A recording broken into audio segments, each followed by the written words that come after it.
Good evening, সবাই কেমন আছেন? আশা করি সবাই খুব ভালো আছেন, আর আমরাও খুব ভালো আছি। আমার নতুন একটা ভিডিওতে সবাইকে অনেক অনেক স্বাগত জানাই। আজকে কোনো কাজের ভিডিও নয়, আজকে এই যে দীপাবলির ভিডিওগুলো অনেক দিন ধরে জমে আছে, এইগুলো এডিটিং করার সময় পাচ্ছিলাম না, আর চলে তো গেছিলাম, আর ওইখান থেকে মাত্র 2 দিন হলো এলাম, এই জন্য আর এডিটিং করার সময় পাইনি। বাড়িতে এসে বাচ্চাটার শরীর খারাপ ছিল, আর আমারও আসতে একটু ঠান্ডা লেগে গেছিলো, তাই জন্য আর এডিটিং করা হয়নি। এই জন্য ভাবলাম ভিডিওটা আছে যখন এডিটিং করে ছেড়ে দিই, এই যে তাই আজকে ছেড়ে দিলাম। আর এই যে দীপাবলিতে আমরা অনেক মজা করেছি, আর ওই দিন তো আমরা পৌঁছেছিলাম, ওই দিন রাত্রিবেলা গিয়ে তো অনেক মজা হয়েছে। বাড়িতে থাকলে হয়তো এত মজা পেতাম না, আর অনেক আনন্দও করেছে আমার ছেলেটা তো বাড়িতে থাকলে একা একা বোম ফাটাতেও চায় না, কিছু করতে চায় না। আর আমাদের এই দিকটা তো এতটা দীপাবলির এতটা মানে হয়, বাড়িতে বাড়িতে কালী পুজো বোম ফাটানো হয়, তো ওই দিকটার মতন এদিকে এতটা হয় না। যাই হোক, ভালো লাগছিল খুবই, না গেলে হয়তো বুঝতেই পারতাম না এত আনন্দ করতে পারবো। এই যে এটা হলো আমার ননদের বাড়িতে, এসেই দেখুন সবাই রেডি হয়ে এখন সন্ধ্যে 7টার মতন বাজে, সবাই এখন বোম ফাটাতে কাজে লেগে গেছে। আর এই যে আলপনাগুলো আমার ননদই করেছে, রঙ্গোলি দিয়েছে কি সুন্দর, আর ভিতরেও আলপনাও এঁকেছে। আর ঠাকুরের সিংহাসনটাকেও তো দেখলেন কত সুন্দর করে সাজিয়েছে, আর এইদিকে প্রত্যেকটা বাড়িতে তো কি সুন্দর লাইট দিয়ে সাজিয়েছে। আর রাস্তায় যখন আসছিলাম গোটা মানে এই দিকটা যখন যত ঢুকছিলাম তত রেল লাইনের পাশে যে হোটেল বাড়ি ওইগুলো এত সুন্দর সাজিয়েছে লাইট দিয়ে, দেখার মতন। আর এইটা হলো আমার ননদের বাড়ি, এই যে 2 রকমের লাইট দিয়ে সাজিয়েছে, দেখতে কিন্তু খুব ভালো লাগছে, সুন্দর লাগছে দেখতে বাইরে থেকে।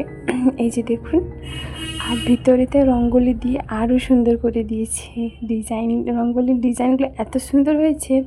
আর ওর মাঝখানে আলপনা দিয়েছে, আরও ভালো লাগছে।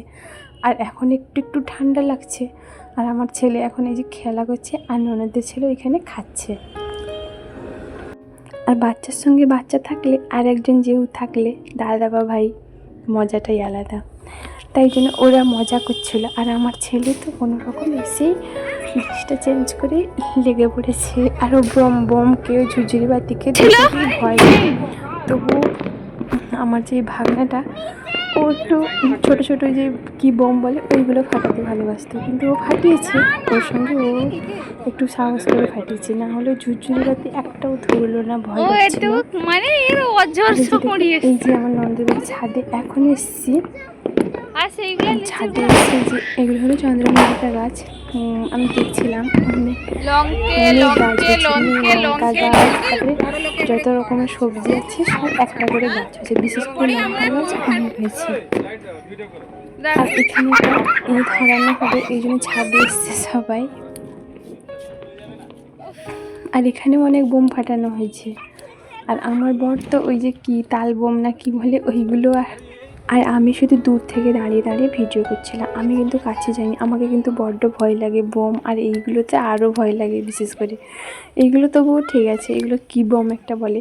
আর যে তাল বোমগুলো ফাটাচ্ছিল ওইগুলো যেন সে কীরকম ফাটছিল, কান যেন ফেটে যাবে এরকম আওয়াজ হচ্ছিল, আর ওইগুলো সব থেকে বেশি ছিল ওই বোমগুলো।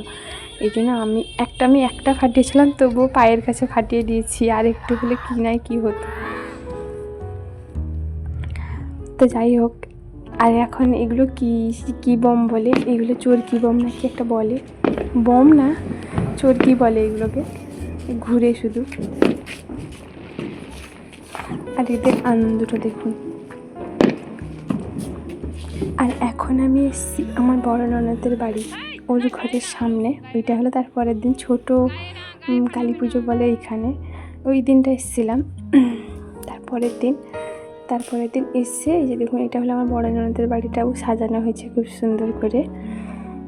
আমরা এখন নিচে এসে যে বোম ফাটানো হচ্ছে, বাচ্চাদেরকে নিয়ে এসে এখানে বোম ফাটানো হচ্ছে। আর আমার ননদের মেয়ের আজকে বার্থডে ছিল, তাই জন্য আমরা এসেছিলাম এখানে, আর কাছাকাছি বাড়ি তো তাই তো যাই হোক, ভিডিওটি কেমন লাগলো অবশ্যই কমেন্ট করে জানাবেন। আজকের মতন এখানে শেষ করছি। সবাই ভালো থাকবেন, সুস্থ থাকবেন।